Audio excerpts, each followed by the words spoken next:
Mpenzi mtazamaji, karibu katika kipindi cha maswali, kipindi cha Biblia Yasema. Tupo tayari kukupatia majibu ya maswali uliyoyauliza, na mimi naongea nawe ni mchungaji Steven Leta. Tutakuwa tukisoma maswali na kuyajibu kwa kadri Roho Mtakatifu atakavyotuongoza. Na kabla hatujaanza kipindi chetu, naomba tupate kuomba. Baba yetu mwema mbinguni, tunakushukuru kutupatia fursa hii ya kujifunza. Tunaomba Roho wako Mtakatifu atuongoze ili tupate majibu sahihi ya yale maswali yaliyoulizwa. Ndilo ombi letu katika jina la Yesu Kristo. Amina. Basi ningependa yule anayetusomea maswali atusomee swali la kwanza. Habari, naomba kufahamu namna ambavyo kila nafsi katika uungu inavyofanya kazi. Ndugu yetu anataka kujua namna nafsi za uungu zinavyofanya kazi. Tunaye Mungu ambaye yuko juu sana na uwezo wetu wa kumwelewa ni kidogo, lakini Mungu ameruhusu tumtafute, na yeye mwenyewe amejifunua katika Biblia, na kwa kiasi kile alichojifunua tumekuja kugundua kwamba yuko Mungu mmoja ambaye ana nafsi tatu: nafsi ya Baba, nafsi ya Mwana na nafsi ya Roho Mtakatifu. Kwa hiyo ndugu yetu angependa kufahamu jinsi hizo nafsi zinavyofanya kazi, na sisi tumeandaa majibu yafuatayo. Biblia inatuelekeza namna nafsi tatu za uungu zinavyofanya kazi katika kumkomboa mwanadamu dhambini kama ifuatavyo. Nafsi hizi tatu zenyewe zimejipa majina kulingana na majukumu ambayo wamegawiana katika hiyo hatua ya kumkomboa mwanadamu. Baba yeye kwa mfano amejipa jukumu katika kumkomboa mwanadamu. Mwana amepewa na amejipa jukumu katika kumkomboa mwanadamu, na Roho Mtakatifu pia amejipa jukumu na amepewa jukumu katika kumkomboa mwanadamu. Jukumu la Baba katika kumkomboa mwanadamu, Baba anayo nafasi ya kusimamia maamuzi ya pamoja yaliyofanyika katika vikao husika na kutoa matamko na vibali vya utendaji vya nafsi ya Mwana na Roho Mtakatifu. Mara nyingi unamkuta Baba akitoa matamko yanayojumuisha makubaliano yaliyofanyika kabla. Kwa mfano, katika kitabu cha Yohana 3:16 tunasoma, kwa maana jinsi hii Mungu aliupenda ulimwengu hata akamtoa mwanawe pekee, ili kila mtu amwaminie asipotee bali awe na uzima wa milele. Katika hatua hii Baba anajipatia uhusika wa kuwa ndiye Mungu aliyeupenda ulimwengu. Anatoa tamko ya makubaliano yaliyofanyika katika vikao vya nafsi hizo tatu ya kwamba tumkomboe mwanadamu. Kwa hiyo Mungu anatoa maelezo ya kile kilichokubaliwa ya kwamba yeye Baba ndiye anamtoa mwana. Katika hayo makubaliano, mmoja alipewa jina au alijipatia jina la Mwana, sio kwa sababu ni mtoto kuliko wengine, lakini yeye ndiye anayewakilisha wanadamu wanaokwenda kukombolewa. Na kwa hiyo katika shughuli ya kukomboa mwanadamu atatambulika kama mwana, na kwa sababu yeye ni mwana lazima awepo Baba, na kwa hiyo huyu mmoja akatambulika kwamba Baba ndiye anayetoa matamko ya kwamba sasa namtuma mtoto aje awakomboe wanadamu. Kwa hiyo Baba unamuona akitoa matamko.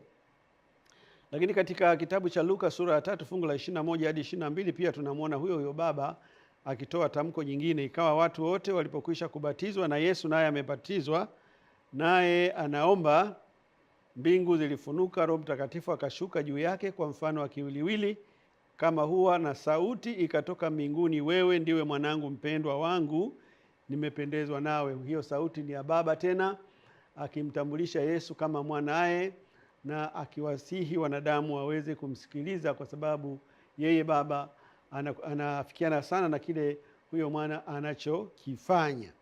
Kwa hiyo yuko Baba ambaye unamwona katika matamko mbalimbali ya muhimu yanayotokana na vikao na maamuzi yaliyofanyika katika vikao husika hapo kabla. Katika kitabu cha Yohana 14 fungu la 16 tunaona Yesu akionyesha kwamba ili Roho Mtakatifu aweze kuja duniani ni lazima baba atoe kibali, kama ambavyo alitoa kibali kwa mwana kuja duniani.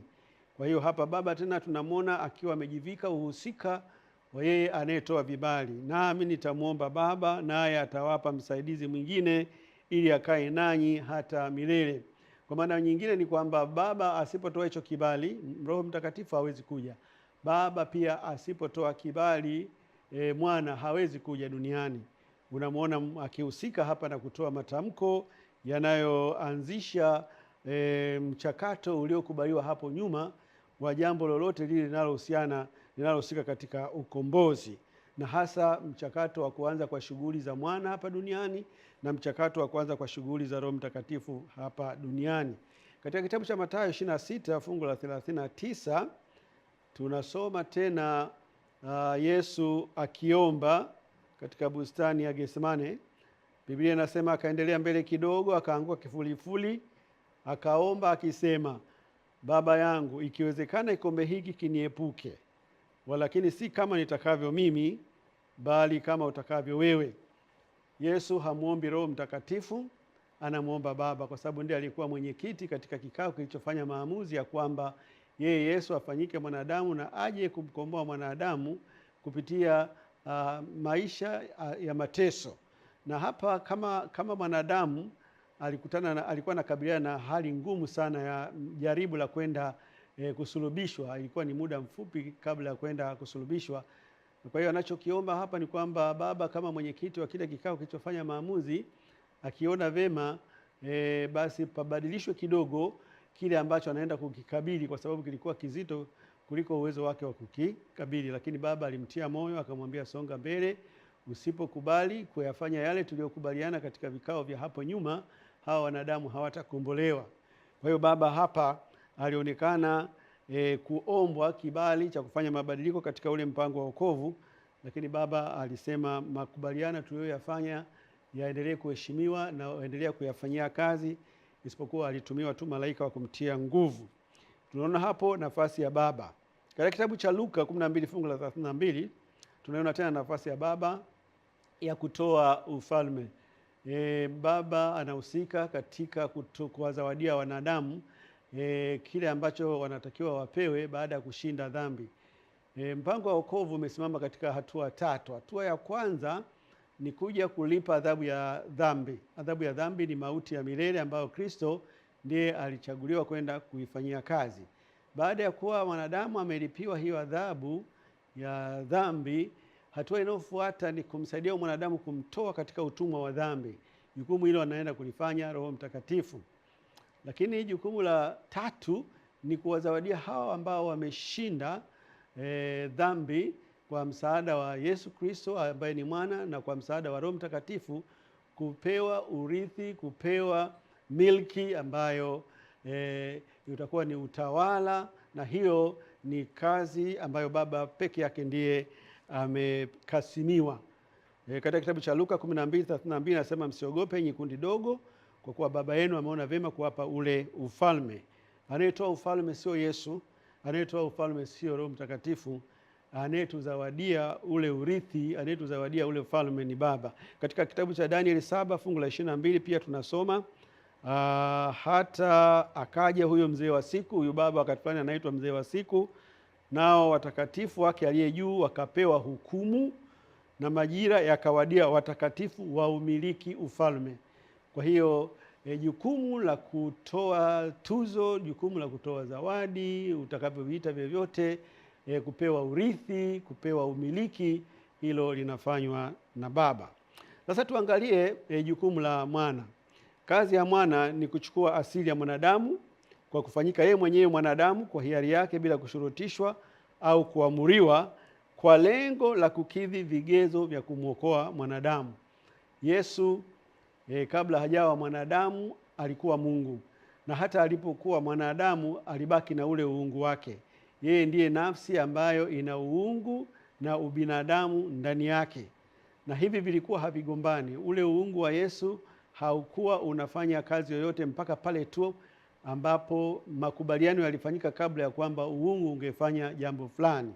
Kwa mfano, kuna wakati Yesu aliweza kusoma kilichoko moyoni mwa mtu. Kuna wakati Yesu alisamehe dhambi, hapa alitumia ile nafsi ya uungu, lakini nyakati zingine nyingi Yesu alitumia nafsi ya ubinadamu kwa sababu ilimpasa apitie hali zile zile ambazo wanadamu wote wanazipitia, na kwa msaada wa Roho Mtakatifu aweze kushinda yale madhila yaliyomtokea Adamu na wajukuu wake wengine, na atakaposhinda basi iwe sababu ya kuwafanya wanadamu wote nao kupewa ushindi kupitia ule ushindi wake.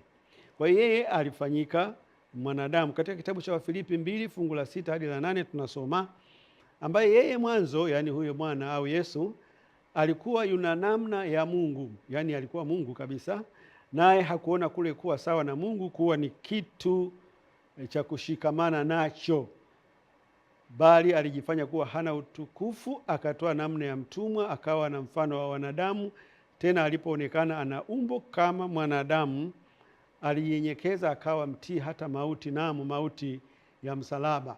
Kwa hiyo katika zile nafsi tatu za uungu, Baba, Mwana na Roho Mtakatifu, ni Yesu pekee ambaye alichukua ubinadamu, na alifanya hilo kwa hiari, na jambo hilo lilipofanikiwa ikawa sababu ya sisi wanadamu kupata ukombozi, kwa sababu Yesu alifanya mitihani yote ambayo sisi tulishindwa, na akafaulu kwa kiwango cha juu kabisa, na hivyo baada ya ushindi wake sisi wengine wote tunawekewa maksi zake ya kwamba nasi tumestahili kuokolewa.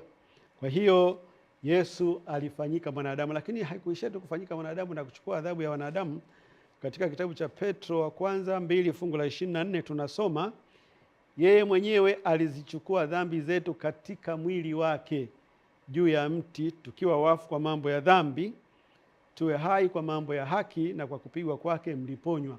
Unapomwona Yesu akitupiwa mawe, akitukanwa, akifanyiwa yale yote aliyofanyiwa, hilo halikutokea hivyo hivyo. Lilitokea hilo kwa sababu katika huo wakati aliokuwa anafanyiwa hayo, alikuwa amebeba dhambi za wanadamu wote. Na sababu ya kubeba hizo dhambi ni kwamba ile adhabu ambayo ilikuwa inawastahili hao wanadamu ambao kimsingi ndio waliotenda hizo dhambi, yeye ameinunua hiyo adhabu, na kwa hiyo adhabu ya wanadamu ikamwelekea yeye, na ndipo unakutana na fungu linalosema kwa kupigwa kwake sisi tukawa tumeponywa. Kwa hiyo nafsi ya mwana ilifanya kazi kubwa sana, ilichukua nafasi kubwa, lakini sio kubwa kuliko wengine. Huo ndio mpangilio waliokubaliana. Tuiangalie nafasi ya Roho Mtakatifu. Kazi ya Roho Mtakatifu, yeye alichukua jukumu la kumwandaa mkombozi wa wanadamu, yani Yesu. Alafu jambo la pili, alilipatia kanisa uwezo wa kupeleka Injili. Jambo la tatu, aliwaondolea wanadamu, mimi na wewe, utumwa wa dhambi. Tunabadilishwa, watu walikuwa majambazi, wanaacha ujambazi, walikuwa malaya, wanaacha umalaya. Hiyo kazi inafanywa na Roho Mtakatifu, haifanywi na Baba wala na Mwana. Na pia yeye ndiye muidhinishaji wa mwisho juu ya ni nani atakayeokolewa. Katika kitabu cha Mathayo 1 fungu la 18 tunasoma, kuzaliwa kwake Yesu Kristo kulikuwa hivi. Kulikuwaje? Hakukuwa kwa kawaida.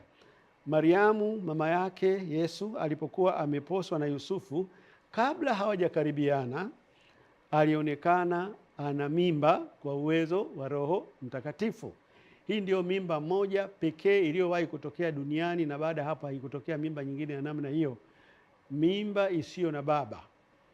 Hiyo ndio mimba ambayo Mariamu alichukua, na kilichokuja kuzaliwa akawa ni Yesu Kristo, ambaye anaye mama lakini baba, hana baba, kwa sababu mimba hiyo ilitungwa kwa uwezo wa Roho Mtakatifu.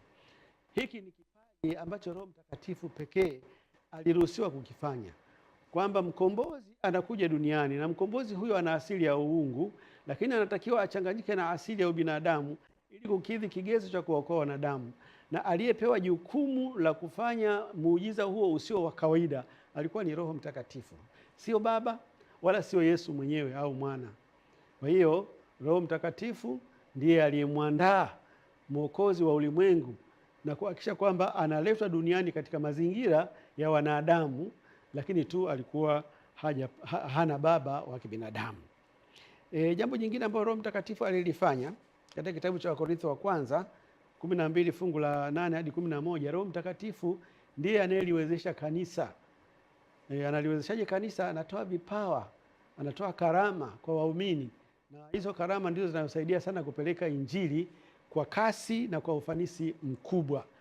Maana mtu mmoja kwa Roho apewa neno la hekima, na mwingine neno la maarifa apendavyo Roho yeye yule, mwingine imani katika Roho yeye yule, na mwingine karama za kuponya katika Roho yule mmoja, na mwingine matendo ya miujiza, na mwingine unabii, na mwingine kupambanua roho, mwingine aina za lugha, na mwingine tafsiri za lugha.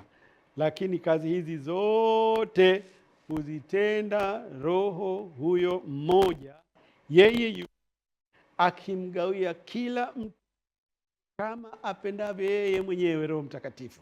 Kwa hiyo Roho Mtakatifu ndiye mwenye kibali cha kuamua ni nani katika wanadamu apewe aina gani ya karama na kwa kiwango gani, na katika jukumu hilo hashauriwi, haingiliwi na Baba wala na Mwana, kwa sababu katika mpango wa wokovu jukumu hilo liliwekwa kwa Roho Mtakatifu. Katika kitabu cha Efeso 4 fungu la 11 hadi 13 tunaendelea kusoma pia nikisema, naye alitoa wengine kuwa mitume, na wengine kuwa manabii, na wengine kuwa wainjilisti, na wengine kuwa wachungaji na walimu, hata na sisi sote tutakapoifikia umoja wa imani na kumfahamu sana mwana wa Mungu, hata kuwa mtu mkamilifu, hata kufika kwenye cheo cha kimo cha utimilifu wa Kristo. Kwa hiyo ile dhana ambayo baadhi ya watu wamekuwa nayo ya kwamba Roho Mtakatifu ni nguvu tu ya Baba inayotumwa duniani, Roho Mtakatifu ni nguvu tu ambayo Yesu anaitumia pale panapoonekana hitaji la kufanya hivyo, na wala sio nafsi halisi, na kwamba hawezi kufanya mambo yeye mwenyewe, lakini anafanya kadri anavyoagizwa ama na Baba ama na Roho Mtakatifu. Dhana hiyo inapingwa na hii statement tumetoka kuisoma hapa, ya kwamba katika kugawa vipawa Roho Mtakatifu hasaidiwi, hashauriwi, haongozi. Yeye anaamua yeye kama yeye, kwa sababu hiyo ni ofisi yake. Kama ambavyo katika kumwandaa Yesu kuja duniani hakushauriwa, hakusaidiwa, alifanya hayo kwa uwezo wake, kwa sababu yeye ana asili ya uungu, anayo mamlaka. Katika kitabu cha Warumi 7 fungu la 18 tunaona jambo jingine ambalo Roho Mtakatifu analifanya na ambalo halifanywi na Baba wala na Mwana katika ule mgawanyo wao wa majukumu katika kumkomboa mwanadamu. Paulo anasema hivi, kwa maana najua ya kuwa ndani yangu, yani ndani ya mwili wangu, halikae neno jema, kwa kuwa kutaka nataka, bali kutenda lilo jema sipati. Huu ndio uzoefu ambao mtu aliyemwamini Kristo anakutana nao, ya kwamba katika hatua za mwanzo anatamani sana kuyaishi maisha ambayo Biblia inamshauri kuyaishi, lakini kadri anavyojaribu kufanya hivi anagundua kwamba ndani ya mwili wake kuna kusikana ushirikiano, na hilo sasa linakuja kutatuliwa na Roho Mtakatifu. Analitatua vipi? Katika kitabu cha Wagalatia 5 fungu la 16 hadi 17 Biblia inasema, basi inasema enendeni kwa Roho, wala hamtazitimiza kamwe tamaa za mwili. Kwa nini? Kwa sababu mwili hutamani ukishindana na Roho, na Roho kushindana na mwili, kwa maana hizi zimepingana hata hamwezi kufanya mnayotaka. Kwa hiyo Roho Mtakatifu amekuwa ni jawabu la tatizo ambalo wanadamu wamekuwa wakikutana nalo, kwamba kwa nini kila wakati najikuta kuwa naangukia kwenye dhambi, wakati ambapo kwenye nia yangu natamani niishi maisha yaliyo makamilifu. Kadri unavyoendelea kushirikiana na Roho Mtakatifu, jambo hilo litaisha, utumwa huo utaisha. Ipo siku utashinda dhambi fulani na utaendelea kushinda na dhambi inayofuata, kwa sababu ushindi wa dhambi ni swala la mchakato, halifanyiki kwa siku moja likakamilika. Na kwa hiyo kazi inafanywa na Roho Mtakatifu. Na katika kitabu cha Wafilipi 2:13 tunahakikishiwa kabisa kwamba Roho Mtakatifu hajawahi kushindwa kubadilisha tabia za watu. Amewabadilisha majambazi, mtu kama Sauli alibadilishwa akawa mtu mzuri. Ametuandikia nyaraka nyingi katika Biblia ambazo tunaposoma tunapata faraja. Hiyo ni kazi ya Roho Mtakatifu. Wafilipi 2:13 nasemaje? Kwa maana ndiye Mungu atendaye kazi ndani yenu. Anaposema Mungu anamaanisha huyo Roho Mtakatifu. Kwa maana ndiye Mungu atendaye kazi ndani yenu, kutaka kwenu na kutenda kwenu kwa kulitimiza kusudi lake jema. Ukiona umebarikiwa, umebahatika kutenda matendo mema na majirani zako na watu wengine wanakusifia, basi mtu ambaye unatakiwa umsifu sana kutokana na hayo wanayoyaona watu ni Roho Mtakatifu, kwa sababu ndiye kimsingi aliyeleta hilo badiliko. Wewe kwa akili yako na uwezo wako usingeweza kuleta hilo badiliko. na tunashuhudia hayo katika maisha yetu, Roho Mtakatifu akibadilisha maisha ya watu. Kwa hiyo katika kitabu cha Mathayo 12:31 hadi 32 Yesu anatoa dokezo fulani hivi la pekee sana. Yesu anasema nini? Kwa sababu hiyo nawaambia, kila dhambi na kila neno la kufuru watasamehewa wanadamu, ila kwa kumkufuru Roho hawatasamehewa. Naye mtu yeyote atakayenena neno juu ya Mwana wa Adamu atasamehewa, bali yeye atakayenena neno juu ya Roho Mtakatifu hatasamehewa katika ulimwengu wa sasa wala katika ulimwengu ujao. Hii inatuonyesha nini? Roho Mtakatifu ndiye anayetoa idhinisho ya kwamba ni nani kati ya wale waliomwamini Kristo wamekamilika, kwa maana ya kwamba wametoa ushirikiano wa kutosha, ameleta mabadiliko yaliyokuwa yanahitajika kwa hawa watu, kwa sababu hakuna mtu atakayeingia mbinguni ambaye mwenye dhambi. Hakuna kinyonge kitakachoingia mbinguni chenye dhambi. Kwa hiyo yeye ndio wa mwisho atakayesema kwamba fulani huyo aingie mbinguni, fulani huyo aingie mbinguni. Yeye ndiye mwenye muhuri wa TBS kwamba hiki kitu kimekidhi viwango. Na kwa hiyo ukishashindana na Roho Mtakatifu, Baba hawezi kusaidia, Mwana hawezi kusaidia. Ndio hoja ya Yesu hapa. Na leo naona watu wengi sana wakijaribu kujipendekeza kwa Baba, wanajipendekeza kwa Mwana, alafu wanampuuza Roho Mtakatifu. Roho Mtakatifu ndio atakwenda kuidhinisha. Hatua ya mwisho ameachiwa yeye, kwamba katika wale ambao umeshughulika nao, katika wale ambao walikuwa gereji uwasaidie, ni gari gani imepona inafaa kutembea barabarani. Roho Mtakatifu atasema ni fulani na fulani na fulani na fulani. Kwa hiyo wokovu ni mchakato wenye hatua 3 muhimu. Kila nafsi ya uungu ilihusika. Hatua ya Mwana imekamilika kwa kulipa adhabu ya makosa yetu. Hatua ya Roho Mtakatifu inaendelea katika kukamilisha kanisa na kuwakamilisha waabuduo, na hatua ya 3 ya Baba imeanza kwa hatua za awali za kuturejeshea miliki tulioipoteza, na itahitimishwa Yesu atakaporudi. Ni kweli hatujapewa ule urithi, ni kweli kwamba hatujapewa ule ufalme, lakini wale waliomgeukia Mungu tayari kuna mabadiliko makubwa. Maisha yao yamekuwa bora, hali yao ya uchumi imekuwa bora, afya zao zimekuwa bora, muonekano wao umekuwa bora. Yaani ule umiliki ule unaanza kunukia, lakini utakamilika vizuri Yesu anaporudi, Baba atakapotupatia ule urithi aliotuandalia. Kwa hiyo nafsi hizi 3 zinahusika katika mpango wa wokovu, na namna zinavyohusika imehitimishwa katika kitabu cha Wakorintho wa pili 1:10. Biblia inasema, aliyetuokoa sisi katika mauti kuu namna ile, tena atatuokoa, ambaye tumetumaini kwamba atazidi kutuokoa. Wokovu una michakato na hatua 3 muhimu. Hatua ya kwanza imekamilika, aliyetuokoa ambaye ni Kristo alilipa deni letu, tumeokolewa, hatuendi motoni tena. Lakini hatua inayoendelea sasa hivi ni ya Roho Mtakatifu ya kutubadilisha ili tufae kuwa raia wa mbinguni. Hatua ya baadaye anasema kwamba atatuokoa ni ile ya Baba anapokuja kutukabidhi urithi na ufalme. Na kwa hiyo nafsi 3 zote zimehusika kikamilifu, na kwa hiyo hakuna sababu ya kuwa na wasiwasi nafsi 3 zimetoka wapi. Bila nafsi 3 ukombozi wetu usingefanikiwa. Tutaenda kwa mapumziko kidogo, na baada ya hapo tutarejea kusoma swali linalofuata.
Karibuni tena baada ya mapumziko mafupi ili kuendelea kusikiliza maswali kutoka kwa watazamaji wetu, na msomaji wetu yuko tayari kabisa kutusomea swali linalofuata. Karibu.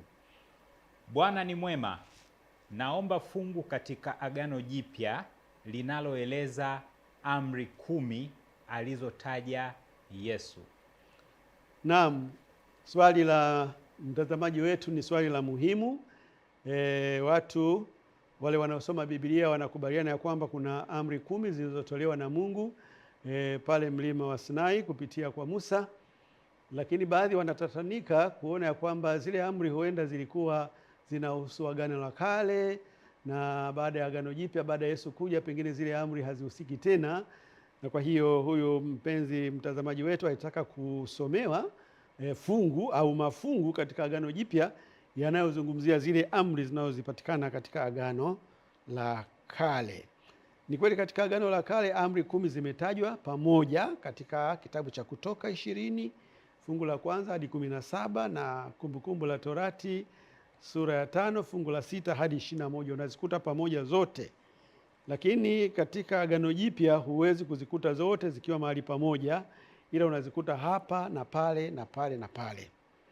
Na nitajaribu kusomea hayo mafungu ambayo yanajaribu kuonyesha hizo amri. Katika kitabu cha Marko 10 fungu la 17 hadi 19, Biblia inasema, hata alipokuwa akitoka kwenda njiani, mtu mmoja akaja mbio, akampigia magoti, akamuuliza, Mwalimu mwema, nifanye nini nipate kurithi uzima wa milele?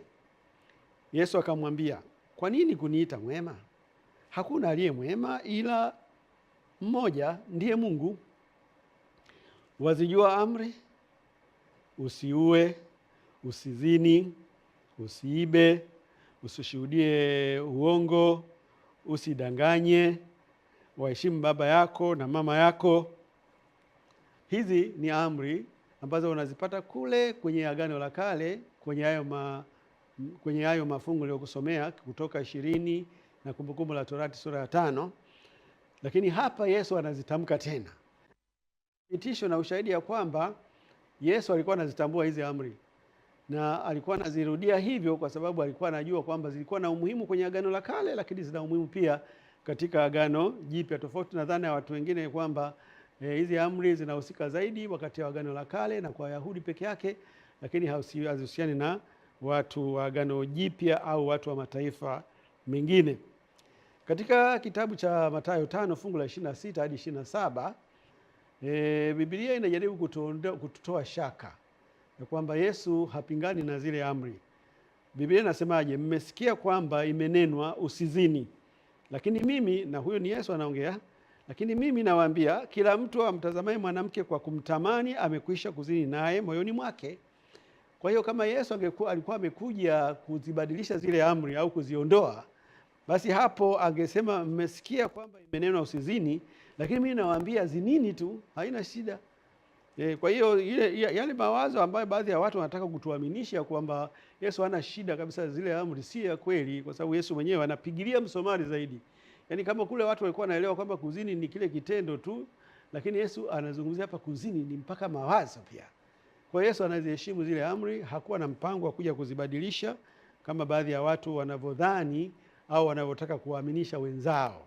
Katika kitabu cha Mathayo sura ya 5 fungu la 17 hadi 19, Biblia inaendelea kupigilia msumari ya kwamba msidhani ya kuwa nalikuja kuitangua Torati au manabii. La, sikuja kutangua bali kutimiliza. Na hapo nyuma umeona jinsi alivyotimiliza.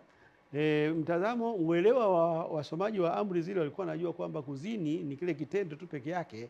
Yesu anazidi kufafanua kwamba kuzini ni pamoja na mawazo. Kwa hiyo hapo hakuja kutangua bali amekuja kutimiliza zaidi.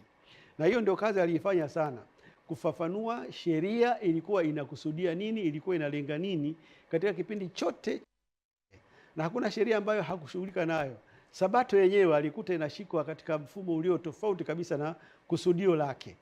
Aligombana sana na Wayahudi juu ya utunzaji wa Sabato kwa sababu walienda tofauti nayo.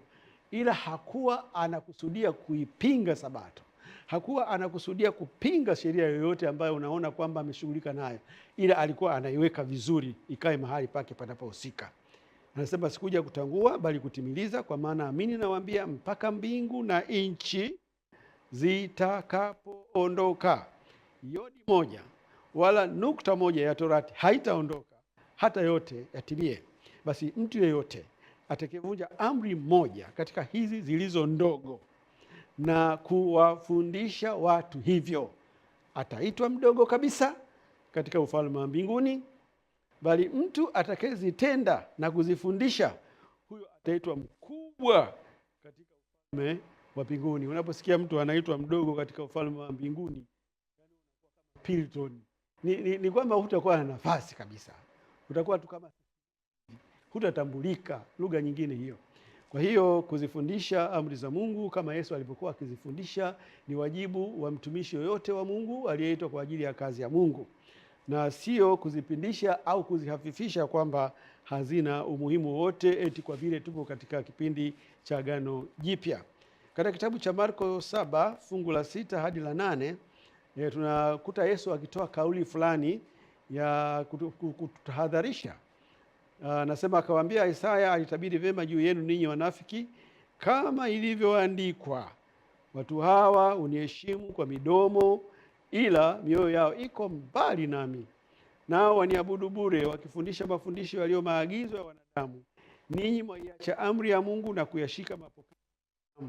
Leo si jambo la ajabu sana kuona watu wanaojitanabaisha ya kwamba wanamheshimu sana Mungu, wanamheshimu sana Yesu, lakini huku wakiweka kando amri zake kwa visingizio mbalimbali. Yesu alizimaliza hizo amri msalabani, Yesu hakushughulika na hizo amri, hizo zilikuwa zinahusu Wayahudi, zilikuwa zinahusu watu wa Agano la Kale.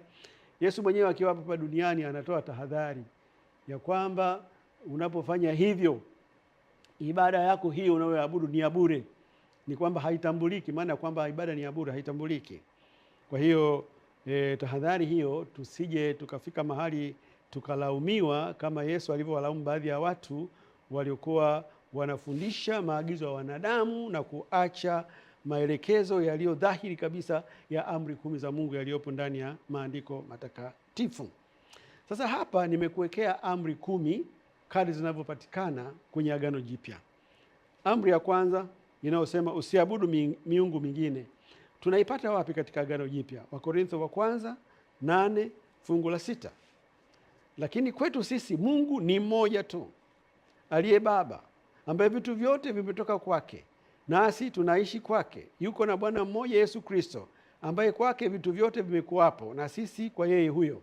Kwa hiyo ile amri inayosema kwamba usiwe na miungu mingine katika Agano la Kale kwenye Kutoka na Kumbukumbu la Torati, hapa inatuambia kwamba Mungu ni mmoja tu aliyeumba mbingu na nchi, ambaye katika kufanya hilo alisaidiana na mwingine anaitwa Yesu Kristo.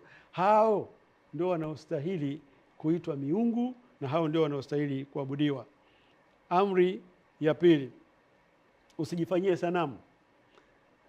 Katika Agano Jipya tunasoma katika kitabu cha Wakorintho wa kwanza 10 fungu la 7 inasema, wala msiwe waabudu sanamu kama wengine nao walivyokuwa, kama ilivyoandikwa, watu waliketi kula na kunywa, kisha wakasimama wacheze. Usiabudu sanamu, ipo ndani ya Agano Jipya. Hiyo ni amri ya pili. Amri ya tatu, usihitaje bure jina la Bwana Mungu wako. Katika Timotheo wa kwanza 6 fungu la kwanza tunasoma, wowote walio chini ya kongwa hali ya utumwa, na wawahesabie bwana zao kuwa wamestahili heshima yote. Jina la Mungu lisitukanwe, wala mafundisho yetu. Kulitaja bure jina la Bwana maana yake ni kuliaibisha jina la Mungu. Watu wanapokuangalia wanamtukana Mungu. Sema huyu anajifanya Mkristo, angalia anachofanya hapo. Huyu anajifanya Mkristo, ona anachosema hapo. Unaona, chochote kile unachokifanya kinachohafifisha heshima ya Mungu, huko ni kulitaja jina la Bwana Mungu wako bure. Na hapa Timotheo anasema wote walio chini ya kongwa hali ya utumwa, na wawahesabie bwana zao kuwa wamestahili heshima yote. Jina la Mungu lisitukanwe, wala mafundisho yetu. Kwa hiyo wanaofanya kazi, walioajiriwa, watumishi, wafanyakazi wa ndani, wanatakiwa wafanye kazi kwa uadilifu mkubwa, kwa sababu wanabeba jina lenye heshima kubwa. Wanapokosea, watu hawatawalaumu wao peke yao, watamlaumu na hata huyo Mungu anayedai kwamba wanamtumikia. Kwa Kwa hiyo amri ya usilitaje bure jina la Bwana Mungu wako ipo pia katika Agano Jipya. Hebu tuiangalie amri ya 4. Amri ya 4 inayozungumzia juu ya Sabato. Kule katika Agano la Kale imesema ikumbuke siku ya Sabato uitakase. Hapa pia kuna mjadala mzito sana. Wako wanaodhani ya kwamba Sabato ilikuwepo Agano la Kale, lakini Agano Jipya Sabato Yesu hakuwekea msisitizo wote. Biblia yenyewe inatuambia Yesu alikuwa akienda kusali siku za Sabato kama desturi yake. Lakini katika Waebrania 4 fungu la 9 Biblia inasema basi imesalia raha ya Sabato kwa watu wa Mungu. Hapa kuna mawazo makubwa mawili, kwamba hata katika Agano Jipya Sabato bado imesalia kuwa na umuhimu. Yaani umuhimu wa Sabato bado unasalia hata katika kipindi cha Agano Jipya. Ndio maana fungu hili likawekwa hapa, imesalia raha ya Sabato. Sabato ina raha yake. Sabato ina mibaraka yake. Sabato ina faida zake, na hizo faida zake na mibaraka na raha zake bado zina nafasi hata katika kipindi cha Agano Jipya. Lakini pointi ya pili tunaipata hapa katika hili fungu la Waebrania 4 fungu la 9 ni kwamba hii Sabato inawahusu watu wa Mungu. Ile dhana ya kwamba ilikuwa inawahusu Wayahudi na Waisraeli hapa imefutwa kabisa, kwamba Sabato inahusika na watu wa mataifa yoyote yale, wawe wa Afrika, wawe wazungu, wawe wa China. Swala la msingi, je, hao watu ni watu wa Mungu? Kwa hiyo mtu yeyote anayejidhani kwamba ni mtu wa Mungu anahusika na Sabato. Ikiwa anajihisi kwamba hahusiki na Sabato, anachotuambia ni kwamba yeye sio mtu wa Mungu. Na kwa hiyo Sabato ni ya watu wote wanaomkiri Mungu, wanaomkubali Mungu, na inawahusu watu wa mataifa yote, inahusu wakati wote wa historia ya wanadamu. Ilikuwepo Sabato wakati wa Agano la Kale na imeendelea katika kipindi cha Agano Jipya. Amri ya 5, waheshimu baba yako na mama yako. Katika Agano Jipya inasemaje? Waefeso 6 fungu la 1 hadi la 3. Enyi watoto, watiini wazazi wenu katika Bwana, maana hii ndiyo haki. Waheshimu baba yako mama yako. Amri hii ndiyo amri ya kwanza yenye ahadi, upate heri, ukae siku nyingi katika dunia. Kwa hiyo amri ya kuheshimu baba na mama ipo pia katika Agano Jipya. Amri inayofuata, usiue.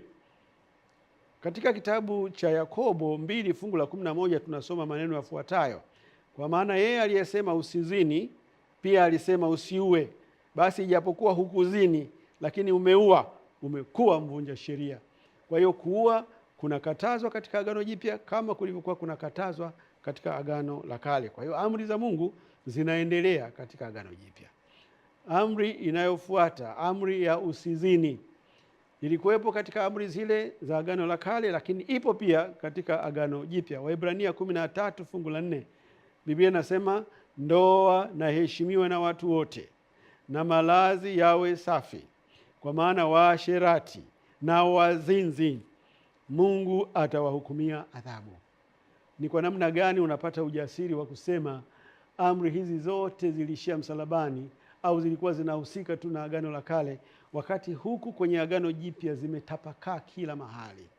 Usizini ipo katika Agano Jipya kama ilivyokuwa kwenye Agano la Kale. Amri ya usiibe, katika kitabu cha Efeso sura ya 4 fungu la 28 Biblia inasema mwibaji asiibe tena, bali afadhali afanye juhudi akitenda kazi iliyo nzuri kwa mikono yake mwenyewe, apate kuwa na kitu cha kumgawia mhitaji.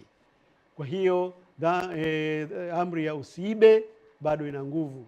Unashangaa sana mara nyingi watu wanapokataa sheria wanachagua zile ambazo hawazitaki badala ya kuzikumbatia zote kama zilivyo, au kama unazikataa usikatae zote. Katika hizi ambazo nilizozisema kuanzia amri ya 5 mpaka ya 10 mara nyingi hazina mgogoro, na sababu yake inajulikana.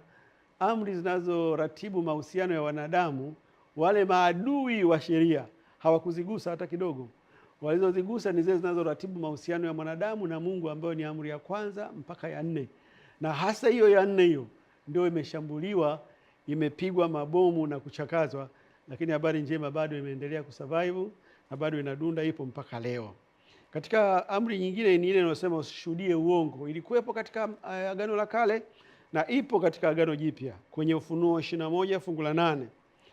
Bali waoga na wasioamini na wachukizao na wauaji na wazinzi na wachawi na hao waabuduo sanamu na waongo wote, sehemu yao ni katika lile ziwa liwakalo moto na kiberiti. Hii ndiyo mauti ya pili. Kwa hiyo kusema uongo kuna adhabu yake, na kwa hiyo watu wameagizwa kwamba wasiseme uongo kama walivyoagizwa wakati wa Agano la Kale, wameagizwa pia katika wakati wa Agano Jipya. Na haya maagizo yanawahusu wanadamu wa kila mahali, wa kila taifa, kwa sababu haya mambo 10 haya ndio vipimo vitakavyoangaliwa ili mtu aonekane amekidhi vigezo vya kuingia mbinguni. Na kwa hiyo haitawahusu Wayahudi peke yake. Kila yeyote anayetamani kuingia mbinguni atatakiwa aonekane amekidhi hivi vigezo. Na kwa hiyo ni makosa kudhani ya kwamba hizi sheria zinawahusu Wayahudi peke yake, kwa sababu wanaokwenda mbinguni sio Wayahudi peke yake, hata watu wa mataifa mengine, na watapimwa kwa sheria hizi. Na unaziona zilikuwepo kwenye Agano la Kale na tunazipata tena katika Agano Jipya. Amri ya 10 ya usitamani ilikuwepo kwenye Agano la Kale, kwenye amri 10 zile, na ipo kwenye Agano Jipya. Wakolosai 3 fungu la 5 inasema, basi vifisheni viungo vyenu vilivyo katika nchi, uasherati, uchafu, tamaa mbaya, mawazo mabaya na kutamani, ndiyo ibada ya sanamu. Kwa hiyo kutamani nako kumekatazwa katika Agano Jipya. Ukiangalia Agano Jipya na Agano la Kale havina mgogoro, havigombani. Mgogoro upo kwa wasomaji tu na namna wanavyotafsiri mambo ili kujipendelea na kile alichoamua kukichagua kukifuata.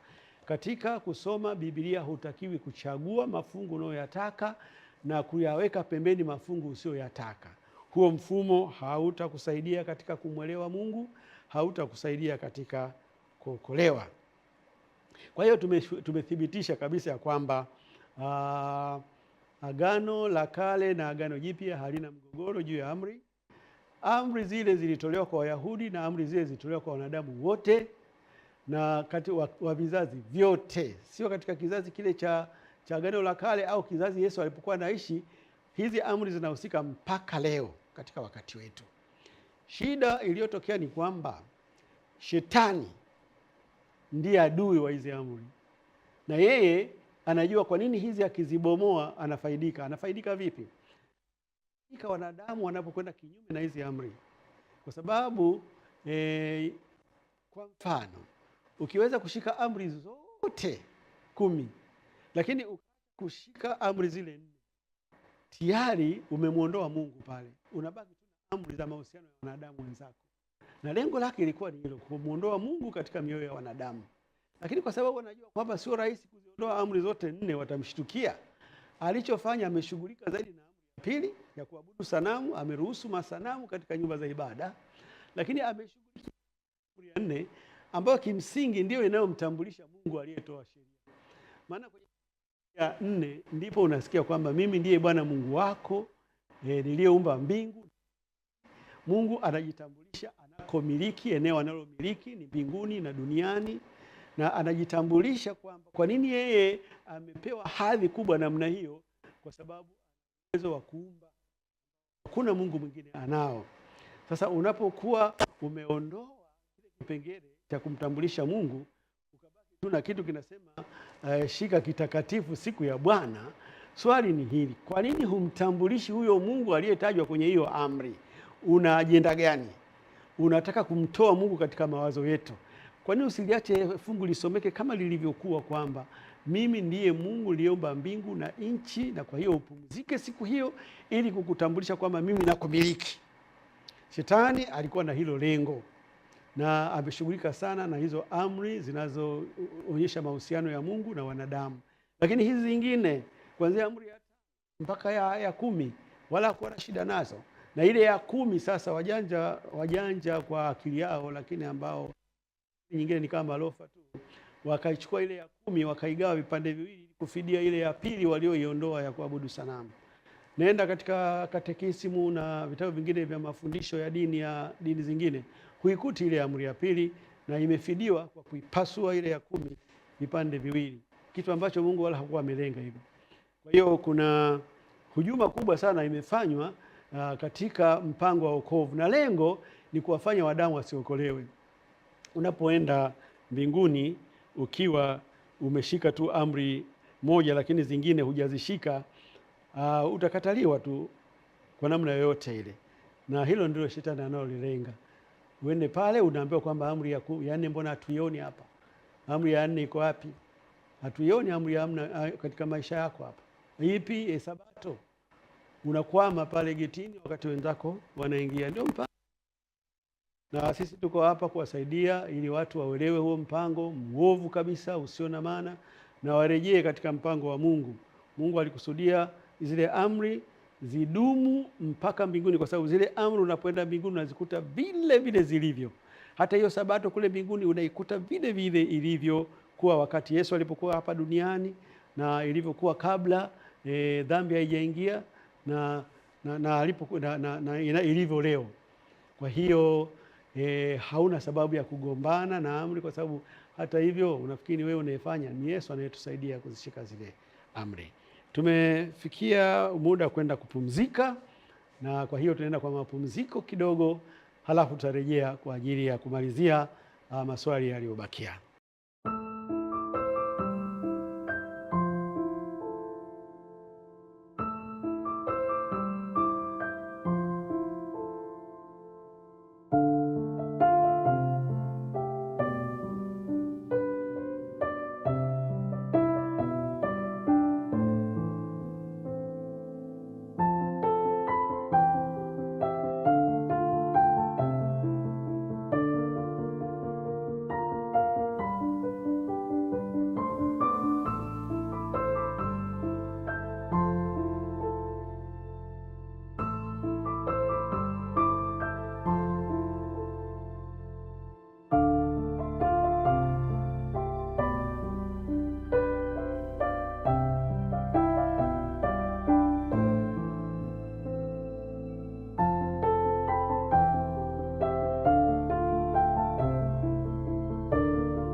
Karibuni tena. Baada ya mapumziko mafupi tumerejea ili kumalizia swali au maswali yaliyobakia. Karibu sana muuliza swali.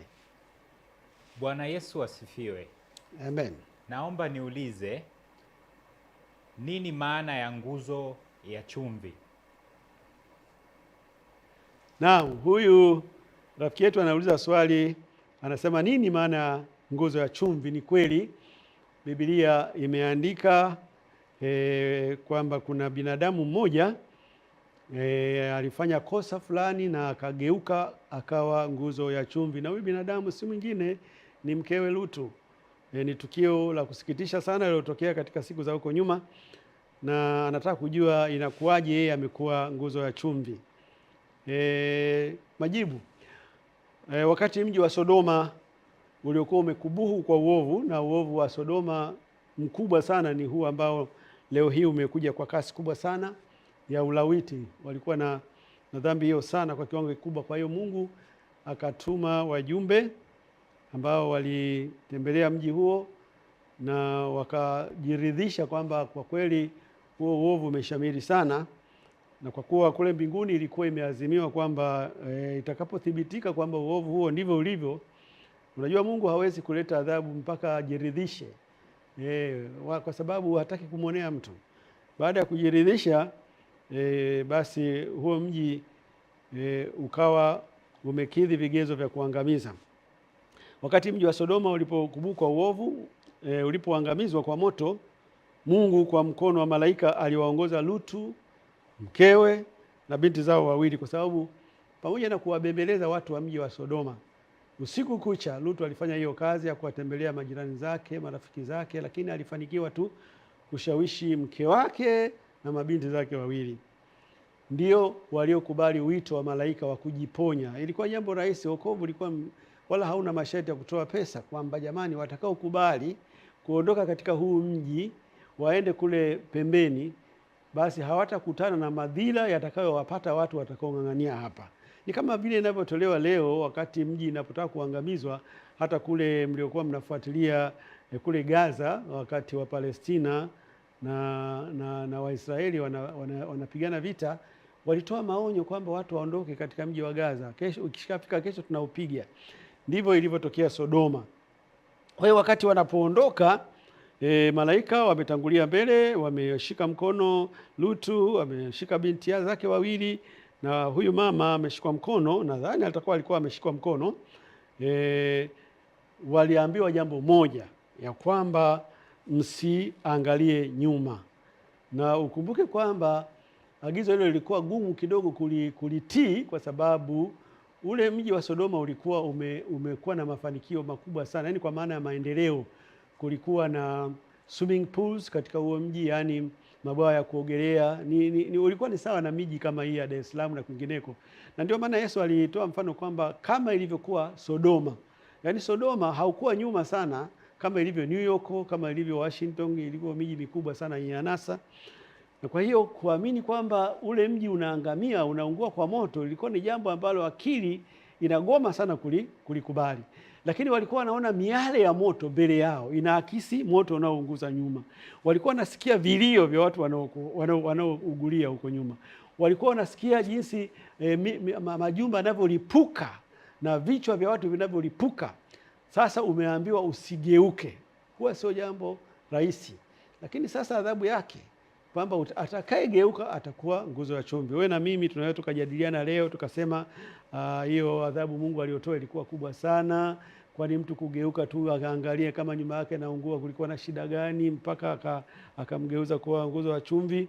Hayo ni mimi na wewe tunaongea, lakini Mungu wetu anapenda uwe unashika maelekezo, hata kama kwa wakati huo huoni kama yana umuhimu wowote.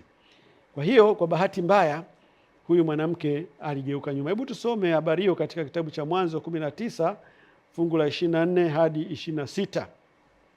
Ndipo Bwana akanyesha juu ya Sodoma na juu ya Gomora kiberiti na moto toka mbinguni kwa Bwana, akaangusha miji hiyo na bonde lote na wote waliokaa katika miji hiyo na yote yaliyomea katika nchi ile.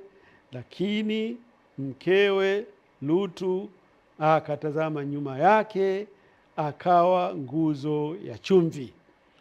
Mkewe Lutu alishindwa kustahimili, na kwa hiyo ule msafara wakati ukiendelea, bila shaka Lutu alikuwa mbele na mabinti zake wanafuata, na sasa sauti ya mama inawezekana kabisa alikuwa nyuma, kwa sababu baadaye ilionekana kwamba mbona nyayo za mama huku nyuma ni kama hazitufuati.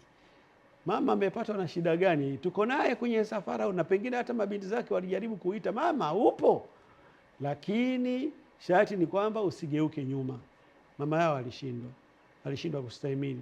Liko jambo linaloumiza sana, kwamba unapambana na maisha haya, unakuwa mwaminifu kwa Mungu wako katika dakika za mwisho, labda kuna jaribu limekupata, labda kuna shida fulani, unaachilia imani yako, unapoteza kitu cha thamani ulichokiamini, halafu unakosa tumaini la kuokolewa, na kweli unakuwa mteja wa kwenda motoni. Hilo ni jambo ambalo ninakuomba sana wewe mpenzi mtazamaji wangu, usiliruhusu kutokea katika maisha yako. Najua ni jambo gumu, lakini hebu mng'ang'anie Mungu, mng'ang'anie Yesu. Yesu anajua kwamba hapa nguvu yako imeisha.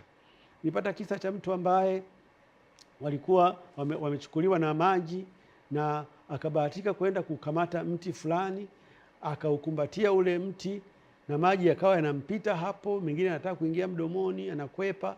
Usiku kucha ameshikilia pale, lakini ilipokuwa inakaribia alfajiri, nguvu zikamwishia, akauachilia ule mti, na huyo mtu alipoteza maisha. Hivi ndivyo ilivyomtokea mkewe Lutu. Na Yesu analitaja tukio hili kwa maana hiyo hiyo, kwamba mkumbukeni mkewe Lutu, ya kwamba katika dakika ya mwisho karibu anakwenda kupata ushindi, alipoteza ushindi. Mwili huo wa mkewe Lutu uliogeuka kuwa nguzo ya chumvi upo hadi leo. Wale wanaotembelea maeneo hayo wanashuhudia kwamba wameuona, na ukiwa kama nguzo yenye asili ya chumvi, ya kwamba ni wa chumvi kweli. na sijui unaweza ukatambua kwamba huu ni mguu, huu ulikuwa ni mkono, maana yupo katika hali ya kugeuka na hajamalizia kule kugeuka, hapo hapo akawa nguzo ya chumvi. Hiyo ndio adhabu ambayo Mungu aliona ampatie mkewe Lutu ili weje fundisho kwa watu wengine. Unajua wakati fulani Mungu anaruhusu adhabu imtokee mtu sio kwa sababu ya huyo mtu muhusika tu, ili iwe fundisho kwa wale wengine ambao wangefuata njia kama ya kwake. Sababu ya kuendelea kuwepo kwake ni ili kutoa fundisho juu ya ubaya wa kusitasita kufanya maamuzi ya kuokolewa, Yesu akiwahimiza wasikilizaji wake kuchukua hatua mapema. Aliwatolea mfano wa nguzo hiyo ya chumvi aliposema katika kitabu cha Luka 17:30 hadi 32. Alisemaje? Alisema, hivyo ndivyo itakavyokuwa siku ile atakayofunuliwa Mwana wa Adamu. Katika siku ile aliye juu ya dari na vyombo vyake vimo ndani ya nyumba, asishuke ili kuvitwaa, na kadhalika aliye shambani asirejee nyuma. Mkumbukeni mkewe Lutu, kwamba katika dakika ya mwisho alifanya kosa lililogharimu maisha yake, kugeuka tu ili uangalie mji wa Ninawi, mji wa Sodoma. Ni kweli unaungua, ni kweli wale watoto wangu waliokataa kuokolewa wanaungua. Upo wakati wa kuponya watu, lakini uko wakati wa kujiponya wewe. Kama wewe umemsaidia mtu kuokolewa, amekataa, hiyo sasa ni nafasi ya kujiponya wewe. Using'ang'anie sana katika kutafuta kumwokoa mtu mwingine ambaye amedhamiria kupotea, na halafu huyo mtu akasababisha na wewe pia ukafanya nini? Ukapotea. Nakushukuru sana wewe ambaye umetega sikio, ambaye tumekuwa pamoja katika kipindi hiki tangu tulipoanza. Tumesikia tamati. Nikukaribishe tena siku nyingine katika kipindi kama hiki. Tunapofunga, hebu tupate kuomba. Baba yetu mwema mbinguni, asante kwa ajili ya wakati huu wa pekee ambao umetupatia mimi na mtazamaji wangu. Somo hili limekuwa mbaraka kwetu sote. Hebu msaidie kila mmoja anayelisikiliza somo hili kufanya maamuzi, asije akafanya maamuzi kama ya mkewe Lutu ambaye alishindwa kuokolewa katika dakika ya mwisho kwa sababu ya kuitamani dunia. Asante kwa sababu utafanya hivyo. Naomba na kushukuru katika jina la Yesu Kristo. Amina.